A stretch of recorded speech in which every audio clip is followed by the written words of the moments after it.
Hello everyone, আমি মঞ্জু। আমার নতুন একটা ভিডিওতে তোমাদের অনেক স্বাগত, অনেক ভালোবাসা। এখন সন্ধেবেলা 7টা মতো বাজে। তো এটা কিছুদিন আগেকার ভিডিও, শেয়ার করা হয়নি তোমাদের সাথে। গোবিন্দভোগ চাল ভালো করে ধুয়ে জল ঝরিয়ে রাখছি, কারণ ভেবেছি আজকে পোলাও আর চিকেন কষা বানাবো, সেই জন্য। তো চালটা ভালো করে আমি ধুয়ে পরিষ্কার করে থালায় ছড়িয়ে নিলাম। এবার কিছু মশলা দিয়ে নেব, যেমন 1 চামচ মতো ঘি, পরিমাণ মতো হলুদ গুঁড়ো আর পরিমাণ মতো গরম মশলা। কেন বানাচ্ছি পোলাও? কারণ আমার প্রায় 5-6 মাস আগে থেকে গোবিন্দভোগ চালটা আনা আছে, কিন্তু খাওয়া হচ্ছে না। এবার যদি না খাওয়া হয় তাহলে পোকা লেগে যাবে। আনা হয়েছিল পৌলমীর জন্য, কারণ গোবিন্দভোগ চালের ভাত করে দেবো, ওকে খিচুড়ি করে দেবো এই হিসেবে। কিন্তু পরে যখন জানতে পারি যে গোবিন্দভোগ চালের খাবার খেলে, ভাত বা খিচুড়ি যদি খাওয়া হয় রেগুলারলি, তাহলে নাকি গ্যাসের হয়, বাচ্চাদের গ্যাসের প্রবলেম হয়, তো পটি প্রবলেম হয়। তো সেই কারণে আর দেয়া হয়নি। তো চালটা অনেক দিন ধরেই রয়ে গেছে, তো সেই জন্য ভাবলাম একটু পোলাও করে নিই। আর ঘরে চিকেন ছিল, তো সেই জন্য চিকেন কষা। তো দেখো, আমি ভালো করে হলুদ, ঘি আর গরম মশলা 1 চামচ মতো দিয়ে একদম মাখিয়ে রেডি করে আধ ঘন্টা মতো রেখে দেবো। তারপরে বাকি স্টেপগুলো তোমাদের সাথে শেয়ার করছি। আর ওদিকে চিকেনও আমি বার করে রেখে দিয়েছি ফ্রিজ থেকে। আর আদা রসুন তো আমার বাটা রাখাই থাকে, পেঁয়াজও সকালবেলা বেটে রেখেছিলাম, তো পেঁয়াজ আদা রসুন সবই বাটা আছে। চিকেনটাও বার করে রেখে দিয়েছি, এখন বসাবো।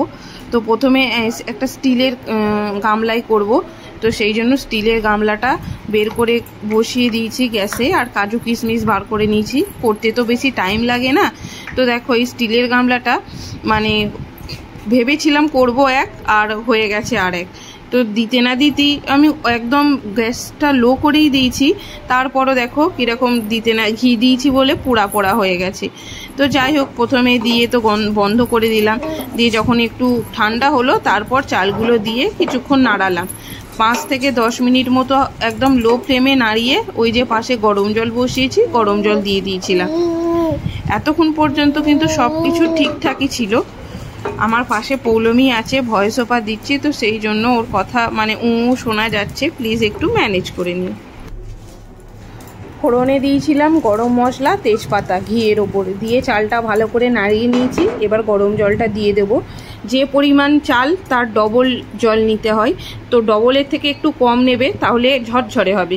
যেমন আমার 2.5 গ্লাস চাল ছিল, আমি যে পাত্রতে মেপেছি, তো আমি 4-5 গ্লাস দিতে হয়, আমি 4.5 গ্লাস মতো জল দিয়েছি, তো আধ গ্লাস জল কম দিয়েছি, তাহলে পারফেক্ট হবে। তো সমস্ত কিছু তো হচ্ছে, আমি করছি এখানে। তো এখন নাড়া দিয়ে ভালো করে ঢাকা দিয়ে পৌলমী কাঁদছে, পৌলমীকে নিতে এসেছি। আর পৌলমীর পাপা ততক্ষণে চিকেনটা করবে বলে রান্নাঘরে গেছে। ও জানে না, ওকে বলেছি আমি যে তুমি দেখবে একটু ভাতটা। ও জানে না, যখন ধরা মানে তলাটা একটু হালকা লেগে গেছে, পুড়ে পুড়ে গেছে, তখন গন্ধ পেয়েছে। ও রান্নাঘরেই আছে, চিকেন করছে, কিন্তু ওটা দেখিনি। মনে করছে যে পোলাওটা রেডি হয়ে গেছে 10 মিনিটের মধ্যে।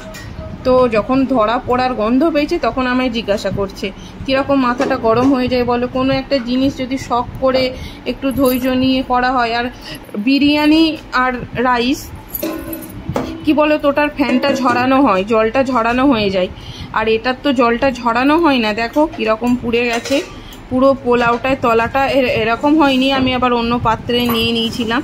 তবে যাই হোক, মানে একটু ধরা ধরা গন্ধ বেরিয়েছে, আর নিচের ওই কিছু চাল পুড়ে গেছিলো, যেগুলো ফেলে দিতে হয়েছে। আমি পরে আবার কাজু কিশমিশ পরিমাণ মতো চিনি দিয়ে আবার এই কড়াইয়ে গরম করে নিয়েছি। পোলাও কিন্তু খুব ঝরঝরে হয়েছিল, আর একটু মিষ্টির দরকার ছিল। দেখো, যেটা করি সেটাই শেয়ার করি সবসময়, ভালো হলে শেয়ার করি, খারাপ যেটা হয়েছে সেটাও তোমাদের সাথে শেয়ার করলাম। তো নষ্ট তো আর করিনি, পোলাও আর চিকেন কষা দিয়ে রাত্রিরে খাবার খেয়ে নিয়েছিলাম। তো সব সময় আমরা যেরকমটা চাই সেরকমটা হয় না, আর পোলাও যখন করব তখন আরও বেশি সাবধান সতর্কভাবে করতে হবে। যাই হোক, রাগ করি বা কী করবো, হয়ে গেছে, এখন রাগ করলেও তো সেটা ফিরে আসবে না। তো সমস্ত কিছু রেডি করে নিয়েছি। অবশ্যই পোলাওয়ের সময় ভাতটা খেয়াল রাখবে, আমি তো বলবো গ্যাসের সামনে থেকে না যাওয়াই ভালো।